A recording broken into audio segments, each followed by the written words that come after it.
సొంత మహబూబ్ నగర్ జిల్లాలోనే మీ అభ్యర్థి ఓడిపోయిండు.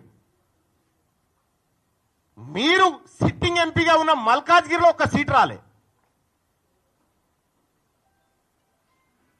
ఇవాళ మీరు కరెక్ట్ గా పనిచేసినంటే 6 నెలల పాటు కరెక్ట్ గా కాంగ్రెస్ పార్టీ విధానాల కోసం పనిచేసినంటే ఆ 8 సీట్లు కూడా కాంగ్రెస్ పార్టీకి వస్తే ఇలా నరేంద్ర మోడీ ప్రభుత్వమే లేదు కేంద్రంలో. పరోక్షంగా మీరు సహకరించుకుంటా ఇవాళ కాంగ్రెస్ పార్టీని ఖతం చేసేటువంటి ఉద్దేశంతో మీరు ముందుకు పోతా ఉన్నారు. మీరు పొండి మీ విధానాలు కూడా అర్థమవుతా ఉన్నాయి. నిన్నగాక మొన్న కాంగ్రెస్ పార్టీ ఎమ్మెల్సీ అభ్యర్థి నరేందర్ రెడ్డి గారు ఆయన ఎన్నికల ప్రచారానికి పోయి ఈయన గెలిచినా గెలవకపోయినా ఒకటే అని చెప్పి,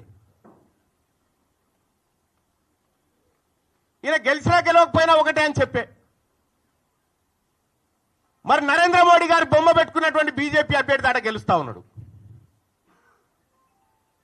ఇంకో టీచర్ ఎమ్మెల్సీ ఎన్నికల్లో భారతీయ జనతా పార్టీ ఒక బీసీ బిడ్డకు టికెట్ ఇచ్చి ఫస్ట్ ప్రియారిటీలో టీచర్ ఎమ్మెల్సీ గెలిచి ఆ ఇంపాక్ట్ తోటి పట్టభద్రుల ఎమ్మెల్సీ ఎన్నికలు కూడా గెలుస్తా ఉంది. మీరు జిల్లాలు మొత్తం ఈ మెదకు, ఆదిలాబాద్, నిజామాబాద్, కరీంనగర్ పిట్ట తిరిగి నడుదిరిగి ఎమ్మెల్సీ ఎన్నికలు ఏంది ఫలితం? ఇవాళ ఎందుకు తారుమారైతా ఉంది? ఇవాళ ఏడాది లోపలనే కాంగ్రెస్ పార్టీ పైన, ప్రభుత్వం పైన ఇంత వ్యతిరేకత ఎందుకు వస్తా ఉంది? ఆత్మ పరిశీలన చేసుకోవాలి కదా ఇది.